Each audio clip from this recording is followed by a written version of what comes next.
প্রত্যেকের ঘরে ঘরে একজন রামিসা আছে, হয় সে আমার বোন, না হয় সে আমার সন্তান। কথা বলেন ঠিক? গত 1 বছরে শুধু বাংলাদেশে 4,500-এর উপরে ধর্ষণ হয়েছে। আচ্ছা বলেন তো, এই শাস্তিগুলো যদি প্রকাশ্যে বাংলার জমিনে বাইতুল মুকাররমের দক্ষিণ গেটে দেওয়া হতো, আল্লাহর কসম আগামী 50 বছরে একটা ধর্ষণ তো দূরের কথা, কারো মেয়ের দিকে তাকানোর সাহস পর্যন্ত পাইতো না। ঠিক না? গরু জবাই যদি আপনি নিষিদ্ধই করেন, পুরোটাই করে দেন, 14 বছরের বুড়া গরু দিতে পারবা, এর আগে পারবা না। কে 14 বছরের আগে কি তোমার বউয়ের মতো আচরণ করে নাকি তোমার লগে? বুড়া গরু ওগুলার বৃদ্ধাশ্রমে রাখো। শুভেন্দু চাচা বন্ধ করে এখন ফাটা বাসা চিপায় পড়ছে। যত খামারিরা ছিল এখন গরু করবে কি? সমস্যা কিন্তু গরুতে না, সমস্যা হচ্ছে মাথায়। খাই তো গোবর আর গরুর মুত, মাথাটাও হয়ে গেছে এরকমই। কথা কথা খায়। আল্লাহ সুবহানাহু ওয়া তাআলা এখানে বলতেছেন কি, ওমা খালাকনাস সামাওয়াতি ওয়াল আরদ ওমা বাইনাহুমা লাইবিন, আসমান জমিন এবং এর মধ্যে যা কিছু আছে আমি আল্লাহ রাব্বুল আলামিন খেলার ছলে সৃষ্টি করি নাই, তামাশার জন্য বানাই নাই। আল্লাহ নিজে বলছেন। তাহলে কি? মা খালাকনাহুমা ইল্লা বিল হক, এই দুইটাকে যথাযথভাবে বানাইছি, কিন্তু অধিকাংশ মানুষ সেগুলো জানে না। সুবহানাল্লাহ বলে। তাহলে আসমান জমিন বানানোর একটা কি আছে? লক্ষ্য আছে, উদ্দেশ্য আছে। চাঁদ থেকে পৃথিবীটা দেখা যায় একেবারে একটা মার্বেলের মতো। কোথা থেকে? চাঁদ থেকে। কয়েকদিন আগে বিজ্ঞানী গেল না চাঁদে? কয়েকদিন আগেই তো ঘুরে আসলো। নামে নাই, চাঁদের কক্ষপথে ছিল। তো সেখান থেকে তারা ওই মহাকাশ যানের জানালা দিয়ে পৃথিবীটাকে দেখলো যে পৃথিবীটা কত বড়। তো চাঁদ থেকে আমরা যেমন চাঁদকে দেখে একটা ঝলসানো রুটির মতো, ওই চাঁদ থেকে পৃথিবীর দিকে তাকায় দেখতেছে একটা মার্বেলের মতো। আল্লাহু আকবার। চোখের মনির মতো, মার্বেলের মতো। অথচ এই ছোট্ট পৃথিবীতে আমরা মারামারি, হানাহানি, দাঙ্গা, কাটাকাটি সব কিছু করতেছি। কথা বলেন ঠিক কিনা ভাই? গত 1 বছরে শুধু বাংলাদেশে 4,500-এর উপরে ধর্ষণ হয়েছে। নাউজুবিল্লাহ বলবেন না? কয় হাজার? 4,500। কয়টা নিউজে আসে? এবং এই ধর্ষণের পরে মামলা মোকদ্দমা পর্যন্ত হয়েছে। আল্লাহ রাব্বুল আলামিন ধর্ষণের জন্য পৃথিবী বানান নাই। আল্লাহ রাব্বুল আলামিন মারামারি গ্যাঞ্জামের জন্য পৃথিবী বানান নাই। আল্লাহ রাব্বুল আলামিন লোককে ঠকানোর জন্য পৃথিবী বানান নাই। আল্লাহ রাব্বুল আলামিন আরেকজনের হক মারার জন্য দুনিয়া বানান নাই। আল্লাহ দুনিয়া বানিয়েছেন আল্লাহর গোলামের জন্য। সুতরাং যে গোলামি করবে পৃথিবী তার জন্য, যে গোলামি করতে পারবে না তার জন্য পৃথিবী না, তার জন্য জাহান্নাম, তার জন্য জাহান্নাম। ঠিক কিনা? জমিনটার মালিক কে? আল্লাহ। আসমানের মালিক কে? আল্লাহ। হুকুম চলবে কার? আল্লাহ। বিধান চলবে কার? আল্লাহ। এখন কোন মানুষ যদি বলে যে না আল্লাহর বিধান এটা তো দুনিয়ার সাথে যায় না, ওর ঈমান থাকে না। এজন্য প্রিয় ভাইরা আমার খেয়াল করেন, আল্লাহ রাব্বুল আলামিন কি বলছেন? রাব্বুল আলামিন সূরা যারিয়াতের মধ্যে বলছেন, ওয়ামা খালাকুতুল জিন্না ওয়াল ইনসা ইল্লা লিয়াবুদুন।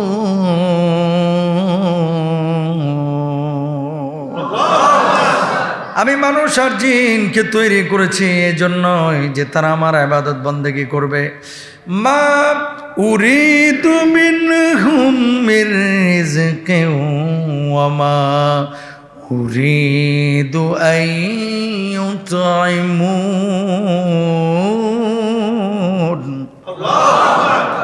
আল্লাহ বলছেন আমি তোমাদেরকে এজন্য বানাই নাই, আমি তোমাদেরকে বানিয়েছি ইবাদতের জন্য। আমি তোমাদের কাছে রিজিক চাই না, খাবার চাই না, শুধু চাই আমার গোলামি।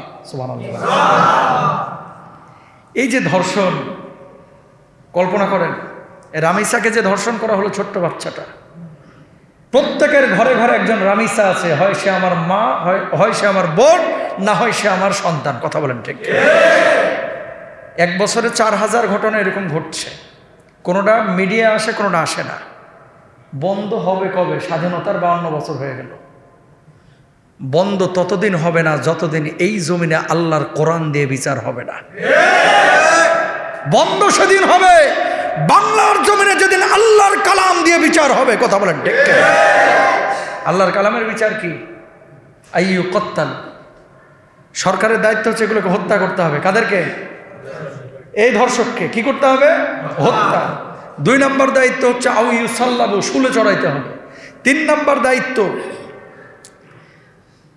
ওয়া আরজুলুহুম মিন আও তুকাত্তা আইদিহিম ওয়া আরজুলুহুম মিন খিলাফিন, যে ডান হাত বাম পা, বাম হাত ডান পা ক্রস করে কেটে দিতে হবে। এরপর আল্লাহ রাব্বুল আলামিন তাদের জন্য তো জাহান্নামে শাস্তি রেখেছেন, আও ইউনফাউ মিনাল আরদ, প্রয়োজনে এদেরকে দেশ থেকে বহিষ্কার করতে হবে। আল্লাহু আকবার বলেন না? আচ্ছা বলেন তো, এই শাস্তিগুলো যদি প্রকাশ্যে বাংলার জমিনে বাইতুল মুকাররমের দক্ষিণ গেটে দেওয়া হতো, আল্লাহর কসম আগামী 50 বছরে একটা ধর্ষণ তো দূরের কথা, কারো মেয়ের দিকে তাকানোর সাহস পর্যন্ত পাইতো না। ঠিক না? আইন কিসের জন্য? মানুষের জন্য। আমরা বাংলাদেশের আইনের প্রতি শ্রদ্ধাশীল।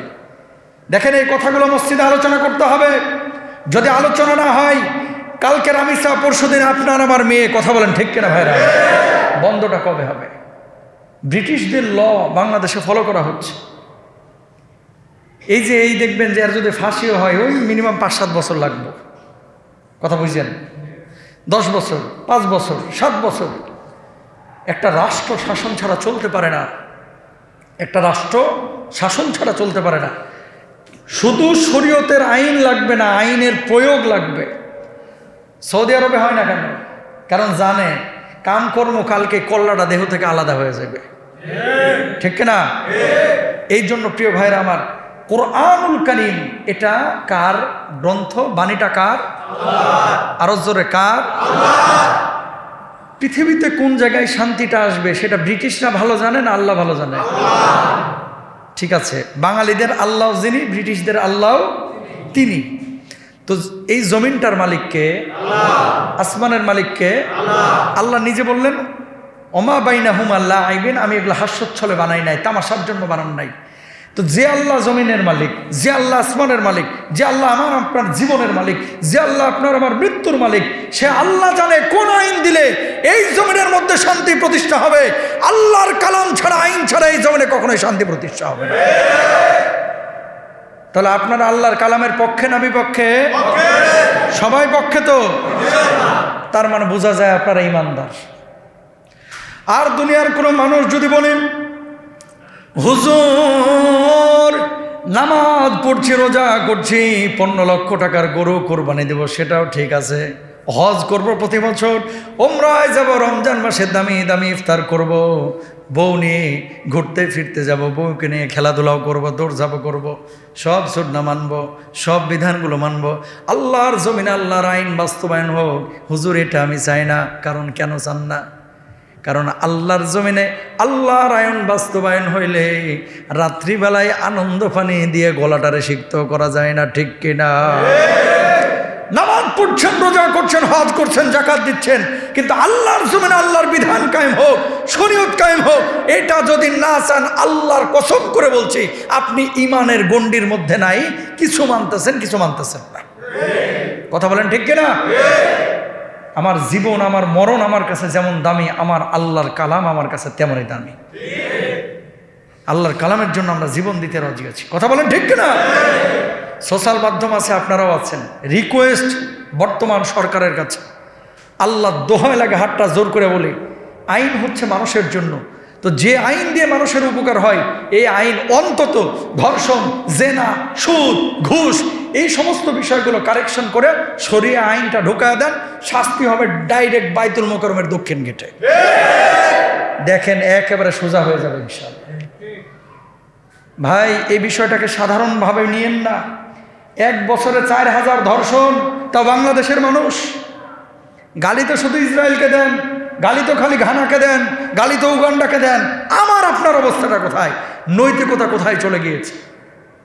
এই জন্য আমি জুমায় বারবার বলেছিলাম, বড় আলেম হওয়ার দরকার নাই, বিশাল বড় ডাক্তার ইঞ্জিনিয়ার হওয়ার দরকার নাই, আগে মানুষ বানান, মানুষ বানান, মানুষ বানান। এই জামানায় শিক্ষিতের অভাব নাই, মানুষের বড় অভাব।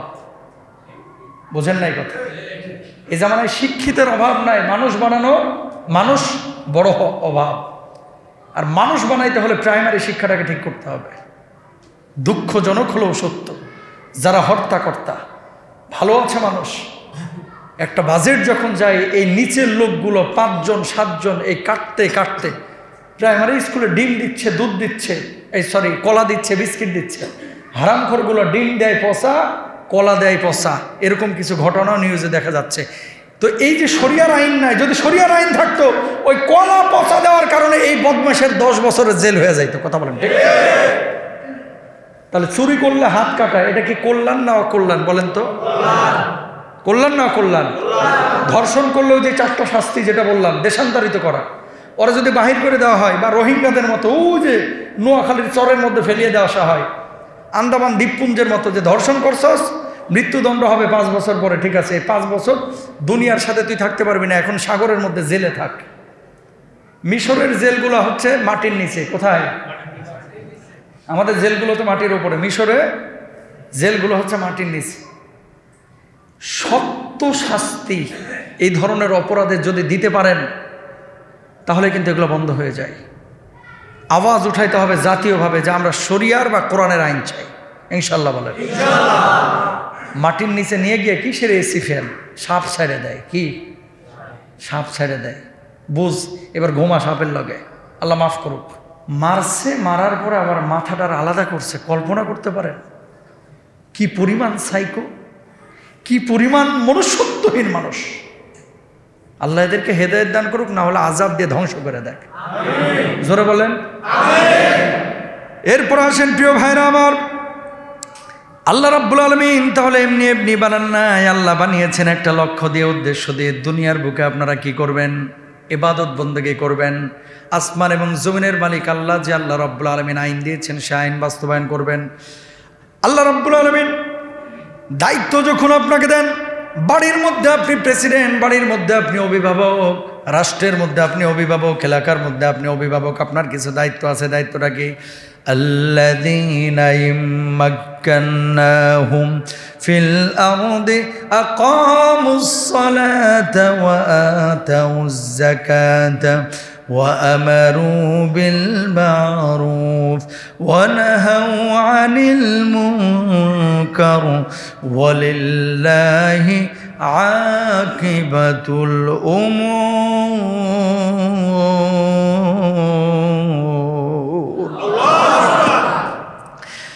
আমি আল্লাহ রাব্বুল আলামিন তাদেরকে পৃথিবীতে শক্তি সামর্থ্য দান করলেন, ওই মানুষগুলো নামাজ কায়েম করে, যাকাত আদায় করে, সৎ কাজের আদেশ দেয়, সৎ কাজ থেকে বারণ করে। প্রত্যেক বস্তুর পরিণাম আল্লাহ রব্বুল আলামিনের জানা আছে, এখতিয়ারের মধ্যে, আল্লাহ রব্বুল আলামিনের আয়ত্তের মধ্যে। জোরে বলেন সুবহানাল্লাহ। তার মানে বাড়ির অভিভাবক আপনি, আপনার দায়িত্ব কি বুঝছেন? 4টা। কয়টা? এই জোরে বলেন কয়টা? আপনি বাড়ির অভিভাবক, দায়িত্ব 4টা। আপনি চেয়ারম্যান, দায়িত্ব 4টা। আপনি রাষ্ট্রনায়ক, দায়িত্ব 4টা। আপনি প্রধানমন্ত্রী, দায়িত্ব 4টা। আপনি আপনার এলাকার এমপি মহোদয়, আপনার দায়িত্ব 4টা। বেসিক দায়িত্ব কয়টা? 4টা। এটা মনে করেন না খালি লিডারদের দায়িত্ব, আপনিও তো বাড়ির লিডার। আপনি যা বলেন তাই আপনার বউ করে, আপনার ছেলেরা করে, আপনার মেয়েরা করছে, রাইট? ঠিক আছে, আপনি যা বলেন তাই কিন্তু তারা করে। এখন আপনার দায়িত্ব কি? 1 নম্বর হচ্ছে নামাজ কায়েম করা। কি করা? এখন আপনি যে দায়িত্ব পালন করবেন, নামাজ কায়েম করেন। নেতাজি নিজেই নামাজ পড়ে না, কথা কয় না। আপনি বাবা ছেলের যে নামাজের কথা বলবেন, আপনি নিজেই ফজরে ওঠেন না 1 বছর যাবত, কিভাবে আপনি আদেশ করবেন? শরম করবে না? লজ্জা লাগবে তখন। আর বাপ যদি নামাজ পড়ে তাহলে বুক উঁচু করে বলা যায়, এই নামাজ না পড়লে কিন্তু চান্দি ফাটায় এলামো। কথা বলেন না কেন? তাহলে 1 নম্বর দায়িত্ব কি? নামাজ কায়েম করা। ইনশাআল্লাহ বলেন। 2 নম্বর দায়িত্ব হচ্ছে ওয়াতুজ যাকাত, যাকাত আদায় করা। কারণ যাকাত, আল্লাহু আকবার, এটা তো খালি কথার কথা শোনেন। আপনারা হয়তো বা যারা ফেসবুক আমাকে ফলো করেন, একটা প্রজেক্ট নিয়ে আমি কাজ করতেছি। আমি ব্যক্তি উদ্যোগে লন্ডন থেকে আসার আগেই বলেছিলাম যে আমি বাংলাদেশে ফিরলে এবার কাজ করব ছোটোখাটো মানুষ নিয়ে, মানে খুব হাই প্রোফাইল লোকজন নিয়ে না, গ্রামগঞ্জের প্রত্যন্ত অঞ্চলের মানুষ নিয়ে একটা প্রজেক্ট শুরু করেছি, রাহমানি কর্মসংস্থান প্রজেক্ট। একেবারে স্বল্প পুঁজির কিছু টাকা পয়সা তাদের দিই, যারা কাজকাম করে নিজে স্বয়ংসম্পন্ন হয়, মানে ব্যবসা বাণিজ্য করে। ধরেন আপনি ডিমের ব্যবসা বোঝেন, আপনারা কিছু ডিম কিনে আমি দিয়ে দিই। ধরেন আপনি সেলাই মেশিনের কাজ করেন, আপনাকে সেলাই মেশিন দিয়ে দিই। এই কাজটা করতে গিয়ে বুঝলাম যে যাকাত আল্লাহ তাআলা এত প্রায়োরিটি কেন দিয়েছেন। আমার এই মোবাইলে এখনও না হলো 2000 আবেদন দেখাইতে পারবো আপনারে। কয় হাজার? গোটা বাংলাদেশ থেকে এসেছে। তারা কি চায়? হুজুর 3টা ছেলে রেখে স্বামীটা মারা গিয়েছে। স্বামী মারা যাওয়ার 1 সপ্তাহ পর থেকে চাচারা আর ভাতিজাদের চিনেই না। কথা বলেন না কেন? বাপ যতদিন জীবিত থাকে তখন ভাতিজাদেরকে কেন চিনে না? কারণ জানে বেশি চিনলে জমি দেওয়া লাগবে। কথা কন না কেন? এই যে দেখেন, দাদা মারা গিয়েছে, বাপ মারা গিয়েছে, স্বামী মারা গিয়েছে, ডিভোর্সি অথবা কোনো ছেলে, বাপ মা গরিব, অসহায়, দুস্থ, এরকম হাজার হাজার ছেলেমেয়েরা নক দিচ্ছে, হুজুর একটা কিছু করে দেন, একটা কিছু। পুঁজি লাগবে কত? 8,000। পুঁজি লাগবে কত? 10,000। অনেক মানুষকে আমি দিয়েছি আলহামদুলিল্লাহ। বলার মাকসাদ আছে, এদেশের মানুষ জাকাতের মূল মেসেজটাই বুঝে না। এরা জাকাত বলতে বুঝে চকবাজার থেকে 150 টাকার শাড়ি লুঙ্গি নিয়ে এসে খালি দেওয়া। কথা কন না কেন? জাকাতের মাকসাদ হচ্ছে কর্মহীনকে কর্ম তৈরি করে দেওয়া, ধনী গরিবের আর্থিক ব্যালেন্স তৈরি করা। সুবহানাল্লাহ বলেন না? প্রিয় ভাইয়েরা আমার, এই যে ওয়াতুজ যাকাত, জাকাত আদায় করা, প্রতিষ্ঠিত করা, জাকাত প্রদান করা। একজনকে গাজীপুরের কালকে ফোন দিছে, মোহতারাম, তারা গত সপ্তাহে টাকা দিয়েছিলাম, আমার জীবনের প্রথম বিজনেস, কিছু কসমেটিক্স আর একটা ব্যাগ নিয়ে এসে আমি বেচছি, 300 টাকা লাভ হয়েছে। যখন বলতেছিল বুকটা ভরে গিয়েছিল। এরকম একজনকে আপনি ব্যবস্থা করে দেন, আপনাকে আল্লাহ সামর্থ্য দিয়েছে। প্রত্যেকটা মানুষ যদি এভাবে চিন্তা করেন যে আমি 5 জন মানুষকে 50,000 টাকা খরচ করে দাঁড় করায় দেব, যাতে করে সে ভিক্ষা না করে, আরেকজনের কাছে হাত পাততে না হয়, আল্লাহর কসম এভাবে চিন্তা যদি আপনি করেন, অন্যদের মতো আমাদের মতো বাংলার জমিনে আগামী 5 বছর পরে গরিব খুঁজে পাওয়া যাবে না। কে বলবে এই কথা? কে বলবে বলেন? আল্লাহ তাআলা যেখানেই নামাজের কথা বলেছে সেখানে জাকাতের কথা বলেছেন। কিসের কথা? জাকাতের কথা। যেখানেই নামাজের কথা সেখানে জাকাতের কথা। ভাই, বিপদে না পড়লে আপনি বুঝবেন না যে দুনিয়াটা কত কঠিন। আজকে জীবিত আছেন না, ছেলে বলতেছে আব্বু অমুক চকলেট নিয়ে এসো, আব্বু অমুক বিস্কুট নিয়ে এসো, 500 টাকার শুধু নাস্তা চা নিয়ে চলে যাচ্ছেন ছেলে মেয়ের জন্য। আজকে মারা যান, যদি অন্য কোনো উপায় অবলম্বন না থাকে, দেখেন আপনার বউটা বুঝবে তখন দুনিয়াটা কত কঠিন, কত কঠিন। এই জন্য শুধু নিজে ভালো থাকলে হবে না, নিজের ছেলে মেয়ে আত্মীয় স্বজনকে ভালো রাখলে হবে না। মনে রাখবেন, আহাব্বুন নাস ইলাল্লাহি মাইয়ানফাউহুম লিন-নাস, আল্লাহ রাব্বুল আলামিনের কাছে ওই মানুষটা সবচাইতে প্রিয় যে মানুষটা মানুষের উপকারে কাজ করে। জোরে বলেন সুবহানাল্লাহ। কয়জনের উপকার করছেন আপনি? যদি করেন, আপনি আল্লাহর কাছে প্রিয়। শুধু নামাজ পড়লে আল্লাহর কাছে প্রিয় হবেন, ব্যাপারটা এরকম না। আল্লাহর কাছে প্রিয় হওয়ার জন্য মানুষের উপকারে কাজ করতে হবে। প্রিয় কলিজার টুকরা ভাইরা আমার, 2 নম্বর দায়িত্ব গেল যাকাত আদায় করা। 3 নম্বর আল্লাহ রাব্বুল আলামিন স্পষ্টভাবে বলে দিলেন। আল্লাহ রাব্বুল আলামিন বললেন, মানুষকে সৎ কাজের আদেশ দেওয়া এবং অসৎ কাজ থেকে বিরত রাখা, এটাও আল্লাহ রাব্বুল আলামিন দায়িত্ব দিয়েছেন। ওয়া আমারু বিল মারুফি ওয়া নাহাউ আনিল মুনকার, সৎ কাজের আদেশ দিবেন, অসৎ কাজ থেকে বিরত রাখবেন, বারণ করবেন। আপনি এলাকার অভিভাবক, আপনি পরিবারের অভিভাবক, আপনি রাষ্ট্রের অভিভাবক, আল্লাহ রাব্বুল আলামিন আপনার সৎ কাজের আদেশ দিতে বলেছেন, অসৎ কাজ থেকে বারণ করেছেন। এখন আপনি নিজেই যদি হারামখোর হন, নিজেই যদি অসৎ কাজ করেন, নিজে যদি আকাম কুকাম সবই করেন, কিভাবে সৎ কাজ আপনি আদেশ করবেন? তাহলে সৎ কাজের আদেশের আগে নিজেকে আগে সৎ হতে হবে। সুবহানাল্লাহ বলেন। অসৎ কাজ থেকে বারণ আপনি যে করবেন, নিজে অসৎ কাজ করলে কখনো বারণ করা যায় না। বর্তমান জামানায় মুসলমানের সবচাইতে বড় সমস্যা হচ্ছে, ইয়া আইয়ুহাল্লাযীনা আমানু লিমা তাকুলুনা মা লা তাফআলুন।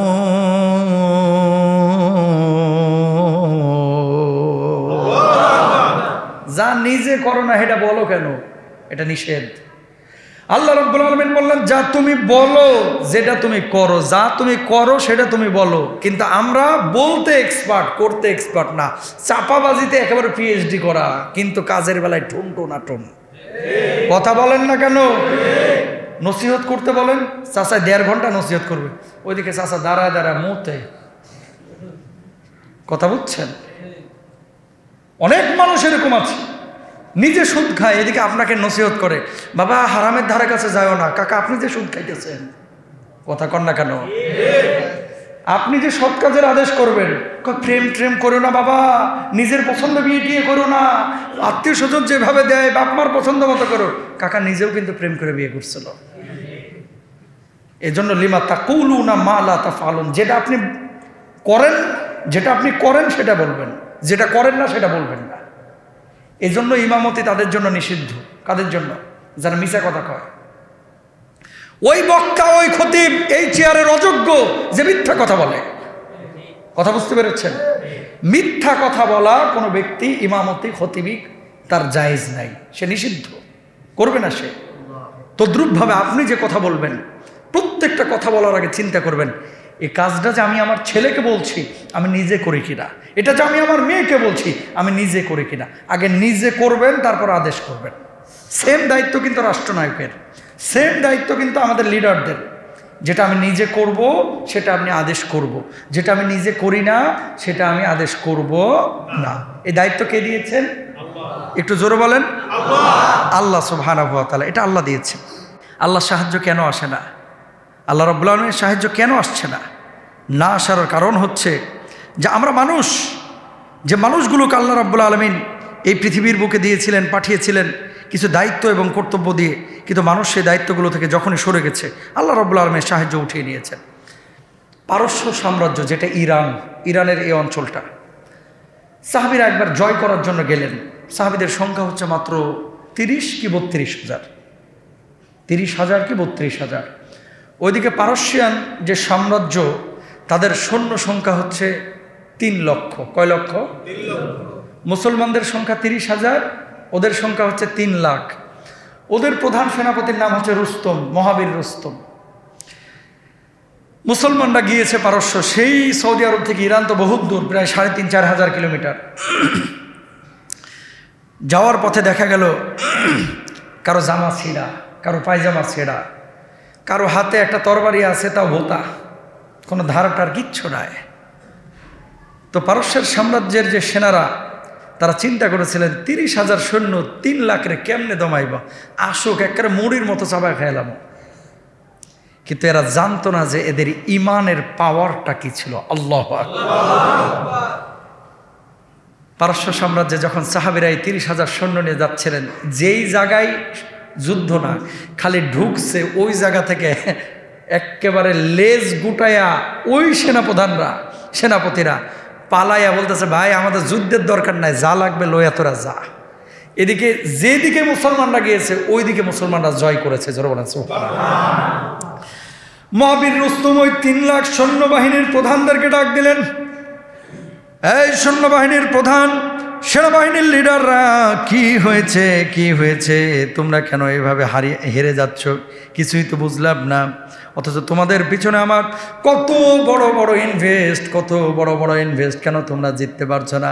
কয় ওরা 30,000 হতে পারে, কিন্তু তাদের ভিতরে এমন কিছু পাওয়ার, এটা গড গিফট, আল্লাহর পক্ষ থেকে দেওয়া আছে, রবের পক্ষ থেকে দেওয়া আছে, খোদার পক্ষ থেকে দেওয়া আছে, যেই শক্তির কারণে আমাদের অস্ত্র শস্ত্র থাকার পরেও আমরা বিজিত হতে পারছি না। জোরে বলেন আল্লাহু আকবার।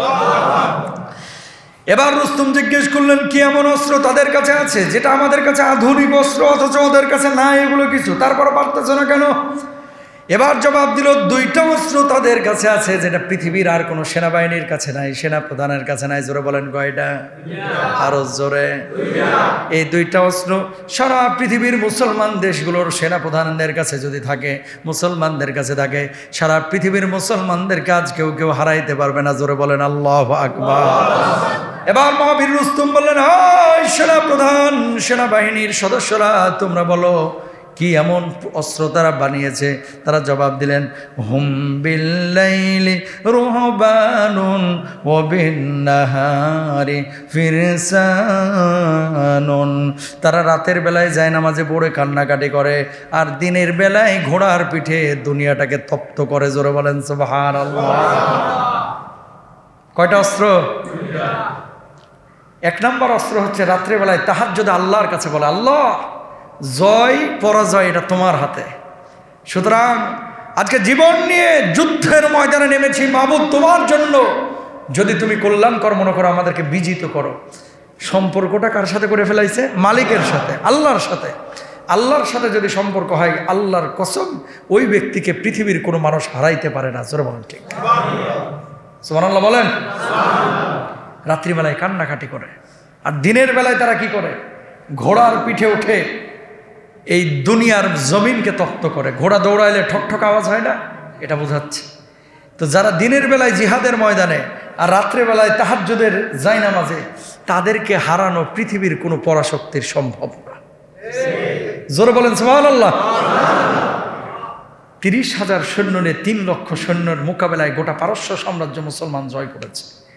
আজকে আমরা কেন পারতেছি না? কারণ একটাই, নামে মুসলমান, গরু খাওয়া মুসলমান, ছাগল খাওয়া মুসলমান, মিষ্টি খাওয়া মুসলমান, কয়েকটা বিয়ে করা মুসলমান, কিন্তু আল্লাহর জমিনে আল্লাহর দিন কায়েমের চেতনার মুসলমানের বড্ড অভাব। যদি থাকতো, ওপার বাংলা এপার বাংলা না, মুসলমান যদি এই আকীদা, এই চিন্তা চেতনা, এগুলো কলিজার মধ্যে রাখতে পারতো, ওদের মতো ইমানি চেতনা যদি রাখতে পারতো, মুসলমানদের এক হুঙ্কার জামগড়ায় আসতো, ওইদিকে ওপার বাংলা থরথর করে কাঁপতো। কথা বলেন ঠিক না? গরু জবাই করা যাবে না, 14 বছর বয়স হলে করা যাবে। বিধবা গরু জবাই করে কর্মটা কি? বুইরা গরু ওগুলার বৃদ্ধাশ্রমে রাখো, শুভেন্দু চাচা। কথা বলেন না কেন? বন্ধ করে এখন ফাটা বাসার চিপায় পড়ছে। যত খামারিরা ছিল এখন গরু করবে কি? যারা গরু খাওয়ানেওয়ালা এরাই তো কিনতেছে না, আইন করছে, পড়ছে এখন চিপার মধ্যে। কত বড় তামাশা! 6 লক্ষ মেট্রিক টন গোশত এই ভারত থেকে সারা পৃথিবীতে রপ্তানি করে। কি গোশত? কিসের? গরুর, মহিষের। কয় লাখ? 6 লক্ষ মেট্রিক টন। কোথায় পাঠায়? ওমানে পাঠায়, ইজিপ্টে পাঠায়, আজারবাইজানে পাঠায়, আরব বিশ্বের বিভিন্ন দেশে, সৌদি আরবে পাঠায়, দুবাইয়ে পাঠায়। ওখানে যে মাল কামাইতেছো জবাই করে 6 লাখ মেট্রিক টন গোশত পাঠাইতেছো, ও গোশত ওগুলা যেগুলো জবাই করে, এগুলো তোমার খালা লাগে, মা লাগে না নাকি? কথা কন না কেন? ওখানে জবাই দিচ্ছে, ওটাই সমস্যা হয় না। সমস্যা খালি পশ্চিম বাংলায়, মুসলমান যে। এর জন্য সমস্যা কিন্তু গরুতে না, সমস্যা হচ্ছে মাথায়। খাই তো গোবর আর গরুর মুত, মাথাটাও হয়ে গেছে এরকমই। কথা কন না কেন? এই কোরবানি যে আসছে, উপকার কার বেশি, ধনীর না গরিবের? জোরে বলেন। কোরবানি যে আসলো, উপকার বেশি গরিবের না ধনীর? দেখেন আর্থিক ব্যালেন্সটা আল্লাহ সুবহানাহু ওয়া তাআলা কি করেছেন। আপনারা এখানে অনেকেই গ্রামের আছেন, আমি নিজেও গ্রামের মানুষ। এই কোরবানিকে কেন্দ্র করে অনেক পরিবার আছে 8টা-10টা গরু পালে। এই গরু বেচে সারা বছর তার আবার চলবে। কথা বলেন ঠিক কিনা? এই যে ব্যাপারীরা এসে পড়ে রয়েছে 12 দিন 14 দিন, এমনি এমনি না কাকা, পুরো বছরের খরচটা এখান থেকে উঠাচ্ছে। তাহলে ধনী কিনতেছে, কিনে খাচ্ছে বা কোরবানি দিচ্ছে, আর আপনি কিনে মূলত তার 1 বছরের সম্বল তার হাতে তুলে দিচ্ছেন। সুবহানাল্লাহ। ইশারা কার? নাম্বার 1। নাম্বার 2, গরু যে আপনারা জবাই করেন, জবাইয়ের পরে গোশত যে করেন, গোশত একা খান না 3 ভাগে ভাগ করেন? 3 ভাগে। এখানেও কিন্তু গরিব মিসকিন লাভবান হচ্ছে। অনেকে বছরে 1 দিন কি গরুর গোশত কিনে খাইতে পারে না, লাভবান সেও হচ্ছে। 3 নাম্বার, চামড়া যে কিনেন, এই চামড়া যে খালেন, এই চামড়াটাও কিন্তু গরিবকে আপনারা পুরোটা দিয়ে দেন। এবার আসেন, এই 2-3 দিন আগে যে গরু কিনতেছেন, খড় খোটা, খাটিয়া, তারপরে চাটাই, ছুরি, এগুলো কি শিল্পপতিরা বানায় না গরিবরা বানায়? তো ওখানেও কিন্তু তারা ফাইন্যান্সিয়ালি লাভবান হচ্ছে। আল্লাহর নিজামটা দেখছেন? ইসলাম কেন সুন্দর! আমার আল্লাহ সুবহানাহু ওয়া তাআলা এভাবেই কিন্তু নিজামটা তৈরি করেছে। তার মানে এই কোরবানিগুলোতে গরিবের চাইতে, এই ধনীর চাইতে উপকার বেশি কিন্তু গরিবের। বুঝছেন? গোশত যে দিচ্ছেন, এই গোশত আবার অনেকে বিক্রি করে বিকেলবেলায়, এটা তার একান্ত নিজস্ব ব্যাপার। ওখানে আবার 1000-2000 টাকা সে পায়, তার উপকার হচ্ছে।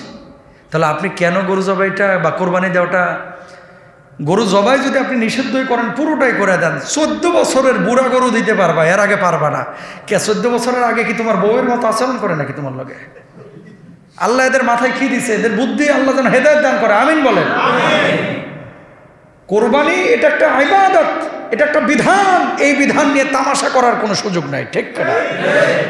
আল্লাহ ওদেরকে বুঝ দান করুক। আমিন বলেন। আরো জোরে বলেন। আপনার আশপাশে এমন কিছু লোক আছে, এবার কোরবানি দিব না, পুরো টাকাটা দান করব। মানে গরিব মানুষের প্রতি তার ভালোবাসা একেবারে উতলায় উঠতেছে। সারা জীবনও জাকাত দিস না, সারা জীবন মসজিদে 500 টাকা দেয় না, কোরবানি আর হজের প্রশ্ন আসলে কই এগুলো না করে গরিবরে টাকাটা দিয়ে দিলে হয় না হুজুর? না, গরিবরে দেওয়া যাবে না, যে বিধান আল্লাহ যেমনি দিয়েছে ওইভাবে মানতে হবে, ঠিক কিনা? এখানে কাটছাট করার কোনো সুযোগ নাই। প্রিয় ভাইরা আমার, আল্লাহ রাব্বুল আলামিন যে বিধান যেইভাবে দিয়েছেন সেইভাবে আপনাদেরকে মানতে হবে, সেইভাবেই করতে হবে। রব্বুল আলামিন পবিত্র কোরআনুল কারীমের মধ্যে কি বলছেন খেয়াল করেন।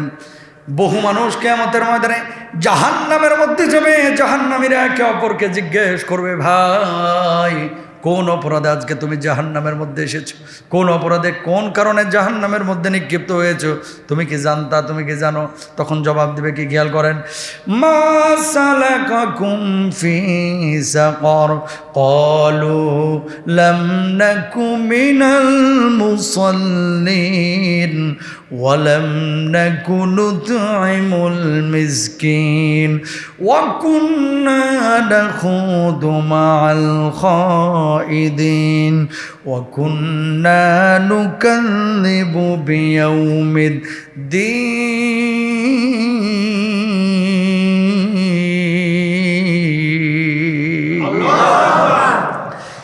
কোন অপরাধে, কোন কারণে জাহান্নামের মধ্যে তোমরা নিক্ষিপ্ত হয়েছো, জাহান্নামে এসেছো? তারা তখন বলবে, আমরা নামাজ পড়তাম না। 1 নাম্বার, কি করতাম না? নামাজ পড়তাম না। 2 নাম্বার, আমরা অভাবীদেরকে খাবার দিতাম না। 3 নাম্বার, আমরা সমালোচকদের সাথে সমালোচনা করতাম। 4 নাম্বার, আমরা প্রতিদান দিবসকে, কিয়ামতের দিবসকে আমরা অস্বীকার করতাম। এই পৃথিবীর বহু মানুষ, কোটি কোটি কোটি কোটি মানুষ এই 4 অপরাধে জাহান্নামের মধ্যে যাবে। ও ভাইরা আমার, ও প্রাণ প্রিয় ভাইরা, কলিজার টুকরারা আমার, জীবনে যাই করেন নামাজ কেউ ছাড়বেন না। জোরে বলেন ইনশাআল্লাহ। কয়টা অপরাধ? জোরে বলেন কয়টা? 1 নাম্বার, নামাজ পড়তাম না। 2 নাম্বার হচ্ছে অভাবীদেরকে খাবার দিতাম না। আমার আল্লাহ কত দয়ার দেখেন। আমরা সেনা ভণ্ডামি করি, আমার আল্লাহ কিন্তু নিজাম ঠিকই রেখেছে। নবীজি যখন খাবার রান্না করতো, স্ত্রীরা, নবীজি নিজেও সহযোগিতা করতেন। স্ত্রীদেরকে বলতেন, এই আয়েশা, এই খাদিজা, এই আতিয়া, উম্মে কুলসুম, তরকারিতে একটু ঝোলটা বাড়ায় দিও। তো বলি, ইয়া রাসূলুল্লাহ, এত ঝোল কি হবে? আমি যেন একটু পাশের মানুষটার সাথে শেয়ার করে খাইতে পারে। সুবহানাল্লাহ। আমার নবী কত মায়ার নবী ছিলেন। সুবহানাল্লাহ বলেন।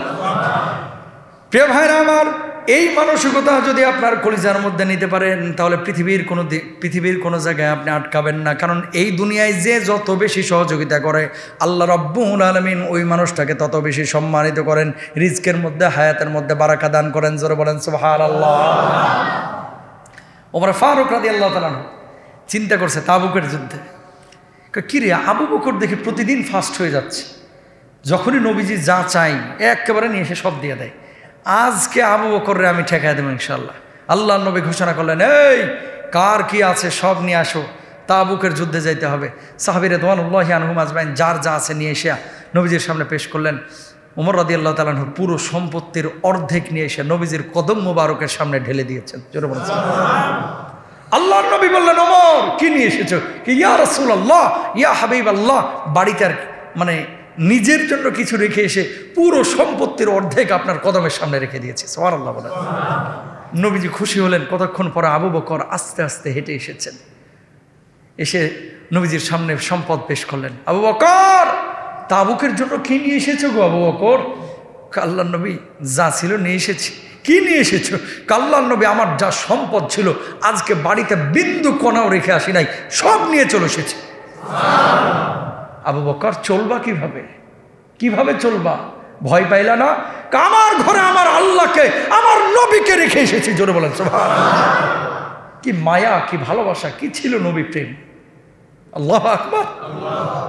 কি মায়া, কি ভালোবাসা!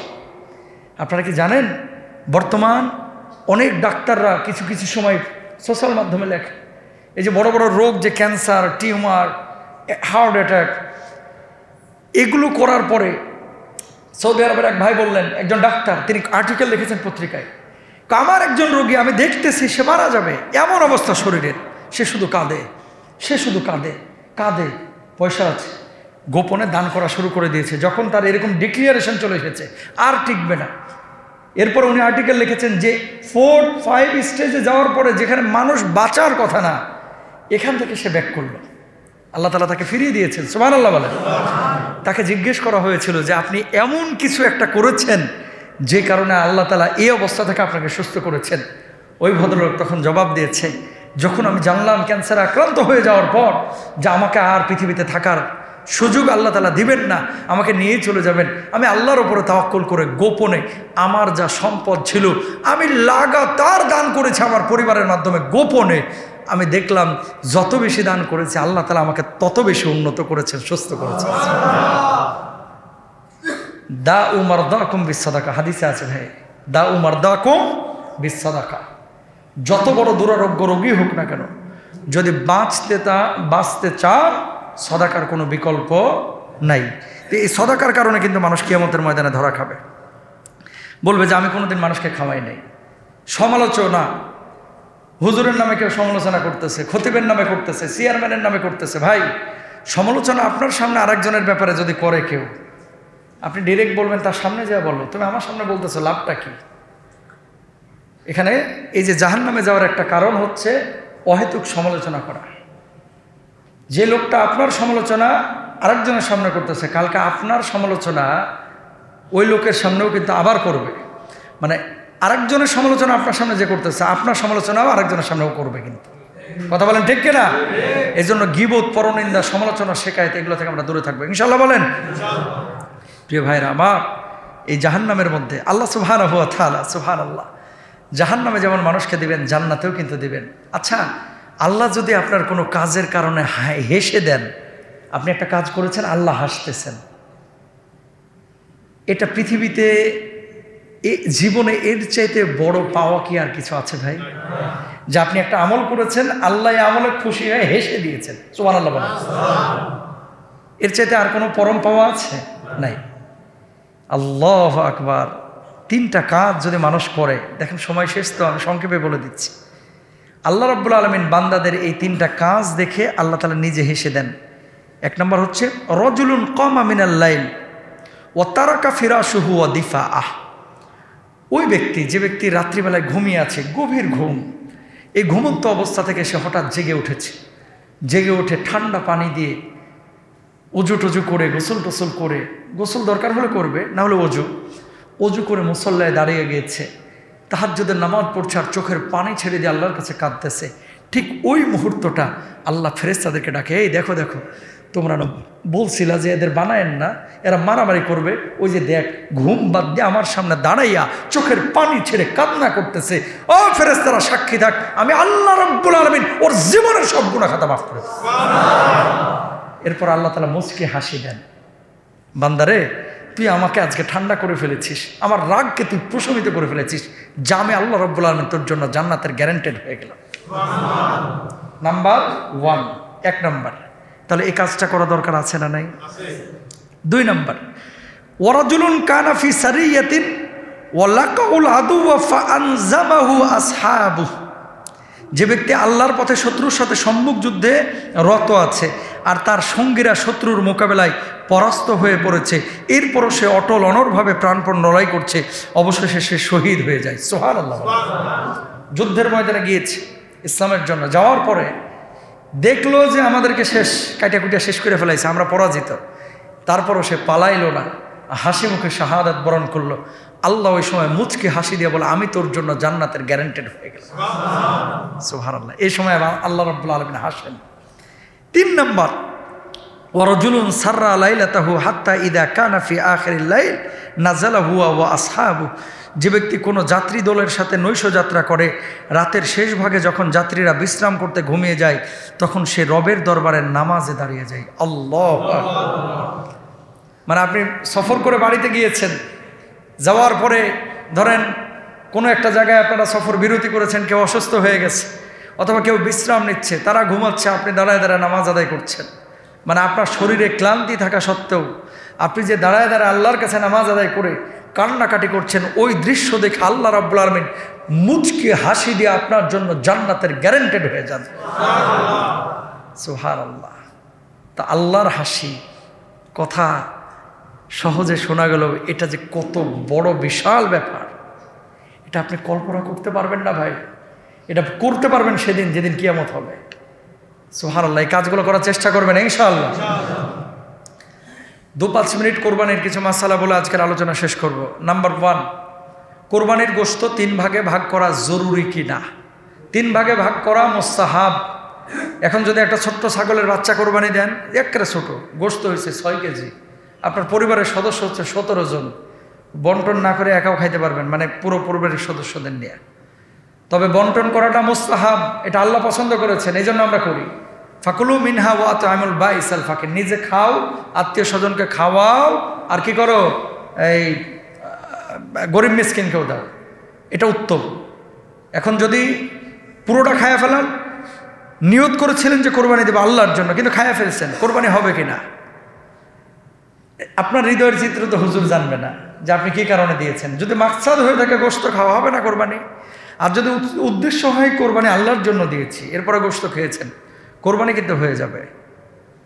2 নম্বর, কোরবানির গোশত ফ্রিজে কতদিন জমিয়ে রাখতে পারবেন? একবার দুর্ভিক্ষের সময় নবীজি বলেছিলেন 3 দিনের বেশি কেউ কোরবানির গোশত রাখবে না জমিয়ে, এটা খেয়ে ফেলো অথবা বন্টন করো। এরপরে নবীজি বলেছেন আবার কুলু ওয়া আত'আমু ওয়াদ্দাখিরু, খাও, খাওয়াও, জমাও। তো ডিপ ফ্রিজে যদি আপনি গোশত সংরক্ষণ করতে চান, এটা জায়েজ আছে। গোশতের যদি শুটকি করতে চান, জায়েজ আছে, কোনো সমস্যা নেই। কোরবানির সাথে আকিকা দিতে পারবেন কিনা? কোনো কারণে মিস হয়ে গেছে যে আকিকা দেন নাই, উত্তম হচ্ছে, আপনাকে সাজেস্ট করব, লিল গোলামে শাতাআন ওয়া লিল জারিয়াতি শাতুন, যে এক ছেলের জন্য 2টা আর মেয়ের জন্য 1টা। এখন কোনো কারণে আপনি ছেলে বা মেয়ের কোরবানি দেন নাই, এই আকিকা দেন নাই, আপনাকে সাজেস্ট করব গরুর মধ্যে ভাগ না দিয়ে একটা ছোট্ট বকরি বা 2টা বকরি নিয়ে এসে আলাদা দেন, এটা বেশি ভালো। কোনো কারণে যদি আপনার সেই সামর্থ্য না থাকে, গরুর মধ্যে একটা শামিল হয়েছেন, হানাফি মাযহাবের রায় অনুযায়ী আকিকা হয়ে যাবে। তবে অন্যান্য মাযহাবের রায় অনুযায়ী এটা উত্তম প্রক্রিয়া না। উত্তম প্রক্রিয়া হচ্ছে স্বতন্ত্র ছাগল কিনে দেওয়াটা। শরিকানায় কোরবানি দেওয়া উত্তম নাকি একাকী কোরবানি দেওয়া উত্তম? এটা একটা গুরুত্বপূর্ণ বিষয়, যে আপনি শরিকানায় দেবেন নাকি একাকী দেবেন। শরিকানা দিলেও কোরবানি হয়ে যাবে, একাকী দিলেও হবে, তবে উত্তম হচ্ছে একাকী দেওয়া। তো হুজুর একা একা গরু কিনা তো সম্ভব না, এত টাকা নাই, গরুই কেন দিতে হবে ভাই? ছাগল দেন, ভেড়া দেন, ওই টাকায় ছোট ছাগল নিয়ে আসেন, সমস্যা নেই। আর আরেকটি মাসালা, যে আমার দলের মধ্যে কোনো হারামখোর ঢুকে গেলে আমার কোরবানি হবে কিনা। এখানে 2টা ব্যাখ্যা। কিছু মুফাসসির ফকিহ বলছেন যে প্রাণী যেহেতু একটাই, আর এর ভিতরে হারাম ঢুকলে অন্যের কোরবানির প্রশ্নবদ্ধ হয়ে যাইতে পারে। আবার কোরআনে একটা আয়াত আছে, লা তাজিরু ওয়াজিরাতু উযরা উখরা, কেউ কারো বোঝা বহন করবে না। হারাম খাইছে ও, আমি ঠেয়া নেব কেন? কথা বুঝছেন? এজন্য ব্যক্তি নির্বাচনের ক্ষেত্রে খেয়াল করে নেবেন যে হারামের সাথে সম্পৃক্ত আছে কিনা। যদি থাকে, আবার ওয়াজ করতে যায় না, এই মিয়া আপনি কি হারাম খান নাকি, এই কথা বললে তো রেগে যাইব। এটা বুঝে নেবেন আপনি যে উনি হারাম খায় কিনা। যদি থাকে, টেকনিক্যালি এড়িয়ে যান না। বাবা হিসাবে আপনারা অনেকে ভুল করেন, মা হিসাবে কই তোরা 5 ভাই মিলে একটা কোরবানি দিবি, আমি মা দাঁড়ায় দাঁড়ায় দেখবো। তো 2টা যদি সুদখোর হয়, কথা বোঝেন নাই, 2টা যদি হারাম করা হয়, এজন্য ইবাদতের ক্ষেত্রে কোনো আবেগ ইমোশন চলবে না। আল্লাহ যেমনে বলছে অমনি। মাকে বলতে হবে যে মা তুমি এগুলো পাছড়াপাছড়ি করো না, তোমার নামে কোরবানি লাগলে আমি দেবো, কিন্তু ওই ভাইদের সাথে ঢুকতেই হবে, করতেই হবে, দিতে হবে, জরুরি না। তবে আলহামদুলিল্লাহ সব ভাই যদি একত্রে দেন, সবাই হালাল উপার্জন করে, ভালো, কোনো সমস্যা নেই ইনশাআল্লাহ। কোরবানির যে সমস্ত কারণে প্রশ্নবদ্ধ হয়, একটা গুরুত্বপূর্ণ কারণ হচ্ছে দিলেন আপনি আল্লাহর জন্য, কিন্তু আরেকজনের কষ্টের কারণ হয়ে গেল, আপনার গুনাহ হবে ভাই। কারণ ইজাউল মুসলিম হারাম, মুসলমানদেরকে কষ্ট দেওয়া কি হারাম। জবাইয়ের পরে রক্ত পড়ে থাকলো 7 দিন, গরুর ভুঁড়ি ফাঁসাইছেন মসজিদের কিনারায় অথবা মানিক মিয়া ভাইয়ের বাড়ির সামনে, ভুঁড়ির ভাই একেবারে পচা খাবারগুলো ওখানে ফেলায় রেখে দিয়েছেন 7 দিন। রাস্তায় যত মানুষ যাবে আপনারা গালাইতে গালাইতে যাবে, এটা দোয়া না বদদোয়া, কথা কন না কেন। এই জন্য ইবাদত করতে গিয়ে যেন কোনো গুনাহের কারণ না হয়। এখন আমি এমনভাবে কোরবানি করলাম যে গোটা রাস্তা আটকায় ফেলাইলাম, এটা মুসলমানকে কষ্ট দেওয়া, এমনটা যেন না হয় ইনশাল্লাহ বলেন। যাতে করে রিক্সা চলতে পারে, এরকম একটা সাইড রেখে রক্ত, ভুঁড়ি, ময়লা আবর্জনা নিজ দায়িত্বে ধৌত করা, এটা আপনার ইমানি দায়িত্ব। কারণ কি আত্মহুরু শাত্রুল ইমান, কি আত্মহুরু শাত্রুল ইমান, পবিত্রতা ইমানের অঙ্গ।